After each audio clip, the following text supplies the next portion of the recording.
Байцсан шийдэх ажиллагаатай холбоотой болохоор надад чинь хариулт чинь өнөөдөртөө багтаагаад өгчих. Гэтэ наад асуулт чинь манайд шалгаж байгаа зүйл байна. Улсын хурлын гишүүн Батцандан болд нарыг шалгаж эхэлсэн гэсэн энэ мэдээллийн талаар тайлбар өгч байна. Энд бол эрүүгээр үүсгэсэн ямар нэгэн зүйл байхгүйгээр зүгээр энэ иргэнээс ирсэн гомдол дээр тодруулга авахар асуудал тодруулга авсан зүйл байгаа. Болд гишүүн дээр шүү дээ. Хинээс нь тодруулга авсан бол Явдаг болон хин гомдол гаргасан талаар бид нар мэдээлэх боломжгүй байна. Энийг байцсан шийдэх ажиллагаатай холбоотой асуултанд хариулъя. Яг нэг жилийн өмнө Гарамгаатар гишүүний асныг одоо авлагтай тэмцэх газраас ялгчаар татаж шалгаж эхэлсэн. За гэтэл сая 4 сард хэргийг хэрэгсэхгүй болгосон маань прокурорын байгууллагаас энэ дээр тайлбархгүй тухайд яг ямар нөхцөл байдлыг шалгаж байлаа. За энэ өнөөдөр сая хэллээ те нөгөө тодорхой хэргийн талаар манад шалгаж байгаа хэргийн талаар болон эрүүгийн байцсан шийдэх ажиллагаатай холбоотой мэдээллийг та бүхэн бичгээр манай хэвлэл мэдээллийн төлөөлөгч Монгол тунгалагт гаргаад өгөөрэй. Одоо гаргаад өгөөрэй. Тэгээд энэ асуудлаар тодорхой бид нар албан ёсны цахим хуудасаараа дамжуулаад мэдээлэл өгнө. За тэгээд саяны асуулттай холбогдуулаад бусад одоо хууль заасан чиглэлээр хэрэгжүүлж байгаа байгууллагатай холбоотойгоор манайх ямар нэгэн тайлбар мэдээлэл өгөх боломжгүй. авлагтай тэмцэх газрын даргын хугацаа дууссан гэсэн юм одоо шоу яваад байгаа. Тэгэхээр энийг яг та бүхдээс ер нь авлагтай тэмцэх газраас хууль нь ямар үгүй тайлбарлаад өгөөч. Хүний оронд нөхөж орж ирээд одоо хугацаанд дууссан гэж ерөнхийлөгчийн намын газраас тайлбарлаад байгаа шүү дээ. Ийм хууль эрх зүйн орчин ер нь байдаг юм уу? Бидний мэдхээр бол одоо 6 жилийн хугацаатай гэж л одоо хуулинд байгаа гэж ойлгоод байгаа. Гэтэл одоо хүний оронд орсон гэдэг энэ зүйл заалтыг ер нь юу гэж тайлбарлалт юм бэ? Энэ талаар мэдээлэл өгөх боломж байна. Монгол Улс төрийн төгөлдөр хэрэгжиж байгаа хуулиар бол бид нэр хууль тайлбарлах ирэхгүй, хуулийг тайлбарлах эрх биднэрт байхгүй. Тэгээ хуульд бол маш тодорхой заасан байгаа. Энийг тухайн томилох эрх бүхий асуудлын шилжих байгууллага энийг ямар хэмжээнд үнэлэх үү гэдэг нь гэмтэх асуудал тийм ээ. Хуулиар бол үндсэндээ авилгатай тэмцэх газрын дарга дэд даргын нөхөн томилогдвол түүний бүрийн эрх нь томилогдсон өдрөөс эхлэн энэ хуулийн 21-ийг заасан хугацаагаар үргэлжлэнэ. 21-ийг дээр бол 6 жилийн хугацаагаар томилно л гэсэн заалт. Тэгэхээр 6 жилээрээ тооцоглоо. Төрийн UBS-лээс асуулт байна. Энэ төрийн тусгай албаны энэ удирдлагыг олон нийтийн санал асуулгаар тодруулах нь одоо хэр зохимжтой юм бол өнөөдөр ингэ санал асуулга нь эхэлчлээ. Энэ дээр та тамгын газрын дарга хариулт өгөхгүй.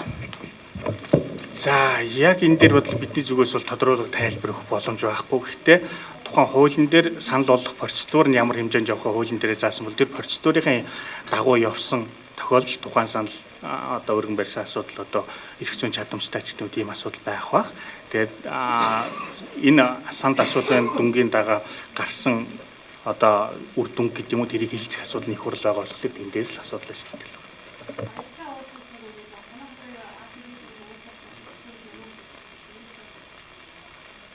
За энэ дээр тусгаалт бас баяр гэж хүн хоригтой цагтаа шалгаж байгаа хүсэлтийн дагуу бол гаднаас тавьсан хүсэлтийн дагуу анх бол эхний ээлжинд бол өөрсдөд нь бол хангалттай уулзалт хэрэглэлтийг оруулж ирсэн өөрийн зүгээс би одоо хэн нэгэнтэй уулзах зүйл байхгүй бид эргэлт авахгүй гэдэг зүйлийг өөрөө хүсэл тавьсан болохоор өөрсдөө нь уулзалт одоо эргэлтээр хүн орохгүй байгаа юм байна. Баяр ариун сан нарын биеийн байдал муутсан гэж тэгжсэн. Тэгээд яг эмчилгээ үзүүлсэн болов.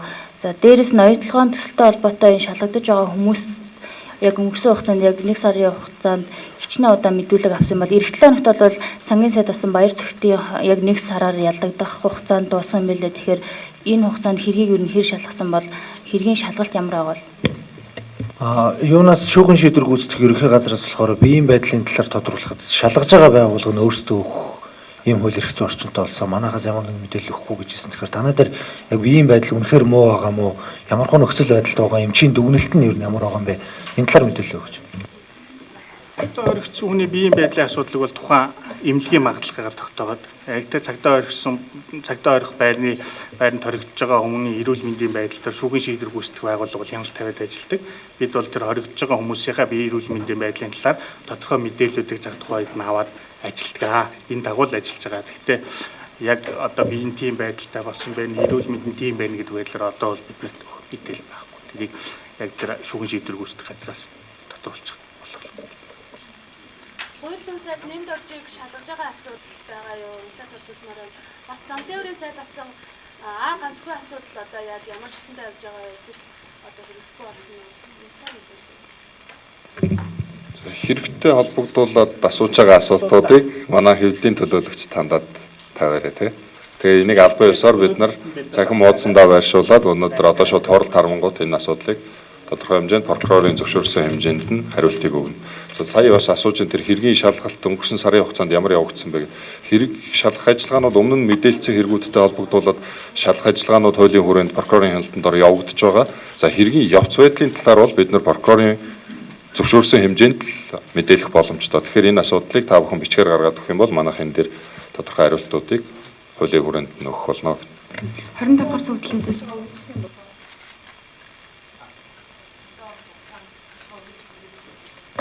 Цагдаа орох хугацаа үргэлжлэхгүй батлан даалтанд өөр талсан зэрэг гаргамжаа авах уу гэдэг асуудал бол тухайн цаг үедээ хэрэг давагч нотлох баримтынхаа хэмжээнд шийдэгдэн. Тэгээд энэ асуудлыг прокурор шүүх шийдвэрлэдэг.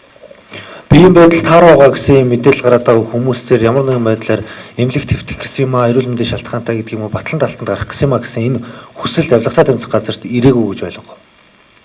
Нэмээд асуухад энэ хүмүүстээ эргэлт оруулж байгаа юу? Бидний авсан эргэлтийг бол тухайн үед ямар нэгэн хориглоггүйгээр тухайн ар гэрүүд юм хүсэлт тавьсан үед нь оруулж байгаа юм билээ. Яг манайхаар бол эрүүл мэндийн байдал нь муудсан тийм үү, эрүүл мэндийн байдал нь одоо хоригдох хугацаанд муудсан гэдэг талаар одоогор яг ямар нэгэн мэдээлэл ирсэн юм уу гэдэг дээр одоо би хариулах боломжгүй. Гэхдээ сайтаар би нөгөө мэдээлэл өгөхдөө энийг чинь тодруулаад өгч байна.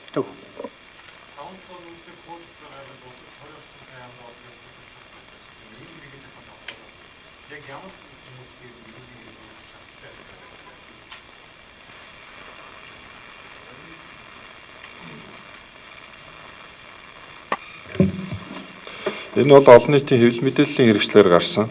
За дээрээс нь улсын хурлын гишүүн хилийн их болдоос энэ асуудлаар холбогдуулаад манад мэдээлэл ирүүлсэний дагуу хэрэг бүртгэлтийн хэрэг нэгэ шалгаж байна. Одоохондоо бол яг хэн нэгэн албан тушаалтныг яллагдагчаар татсан асуудал бол байхгүй.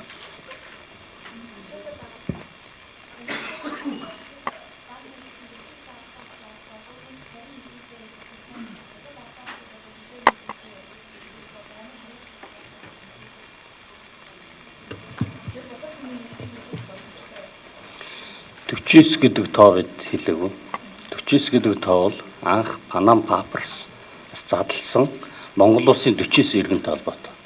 Тэдгээрээс түүний хамаарал өхий болон тухайн үед төрийн албанд ажиллаж байсан одоо ажиллаж байгаа нийт 20 гаруй албан тушаалтны асуудал манай дээр хэрэг бүртгэлтэй ажил шалгаж байгаа. За офшорын талаар сая ойлголтыг бас манай баярхуу дарга бас уншиж ойлгууллаа. Энэ дээр бас зөв ойлголттой хэрэгтэй. Саяны 20 хүн бол үндсэндээ нийтийн албанд ажиллаж байгаа үедээ офшор бусад данс эзэмших, үйл хөдлөх хөрөнгө эзэмших, мөн аж ахуйн үйл ажиллагаа явуулахгүй гэж явуулж байсан бол түүнийг хааж шийдвэрсэн тухай үүргээ биелүүлсэн л гэж ойлгож болно. За үүнээс цааш энэ 4 сарын 6-наас хойш офшор бусад данс эзэмшсэн, үйл хөдлөх хөрөнгө эзэмшсэн, аж ахуйн үйл ажиллагаа явуулсан бол нийт томилогддог албан тушаалтныг нийтийн албанаас халах, сонгогддог албан тушаалтныг эргүүлж татах тухай хуулийн залт байна гэж ойлгож байна.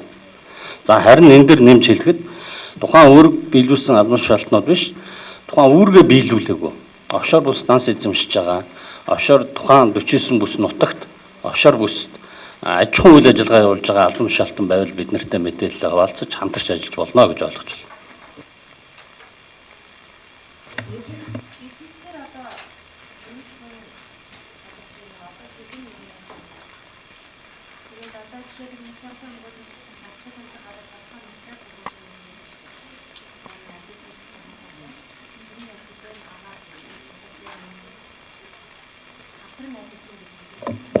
Яг энэ надад асуултанд чинь бид нар прокурорын зөвшөөрлөлтөөр өгөх хэмжээнд нь хэрэг өгөхөр болвол бид нар сайтд надад асуултанд нь хариултаа өнөөдөр сайттаар өгч гин. Бас нэмээр уучлаарай, зүгээр санал байна. Яг одоо хэвлэлийн ийм олноороо цугласан байгаа үед мөрдөн шалгахыг юм ярих бүх эрэгтэй хүнийгээ дуудаж ирээд бидний асуултанд хариулах боломж байна уу? Өнөөдөр харин боломжгүй болоод өнөөдрийн хуралд оруулсангүй бас гадуур нөгөө ажилтай байгаа болохоор өнөөдөр хэвлэлийн хурал дээр мөрдөн шалгах хэлцээс төлөөлөл оролцоогүй. Гэтэ бид та бүхнээс ирүүлж байгаа тэр асуултыг чинь бид өнөөдөрт нь сайтаараа бид нар тодорхой мэдээлэл чинь л өгч байна.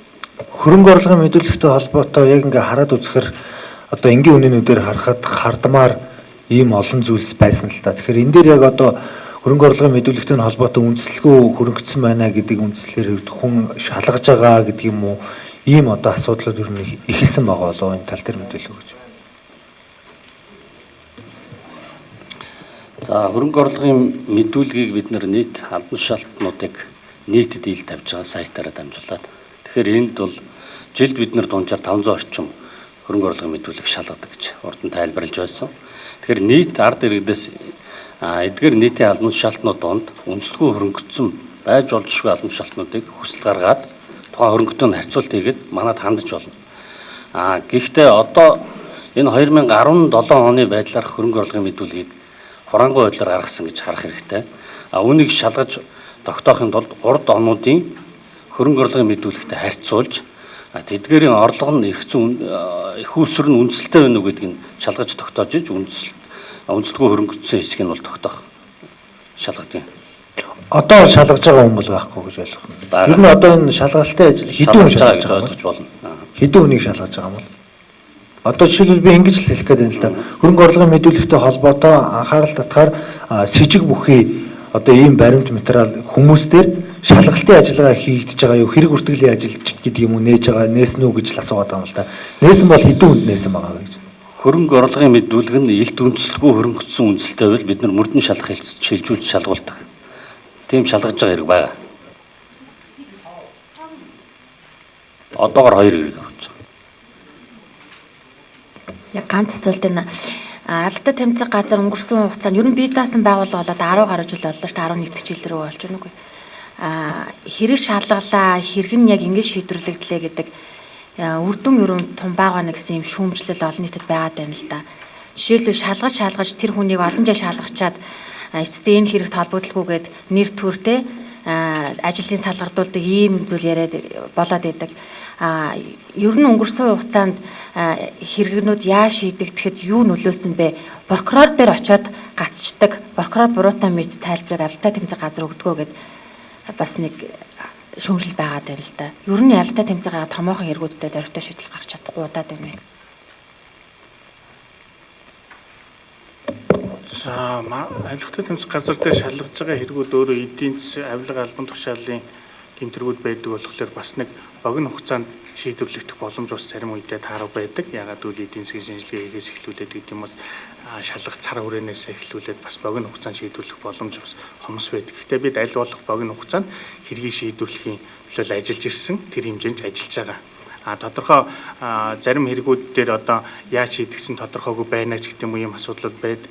Манай зүгээс бол үндсэндээ шалгаж байгаа хэрэгүүдийг ийм төвшин шалгаад ийм шийдвэр гаргаад энэ байгууллага шилжүүлээ гэдгээ бид бас тодорхой хуулийн хүрээнд нээлттэй мэдээлж явдаг. Тэр хэрэг цаашаага прокурор дээр очиж ирэх, прокурор шүүхрээ очиж ирэх чухам ямар хувь зайтай шийдэгдэж байна гэдгийг уг нь хэвлэл мэдээллийнхэн та бүхэн бас бидний оролцоогоор тэндээсээ сурвалжлаад тодруулаад авчвал энэ хэрэг нь ийм байдлаар шийдэгдэж байгаа юм байна. Тэр хэрэг нь тэгээ шийдэгдчихлээ гэдэг зүйлүүд бас харагдах юм байгаа юм л да.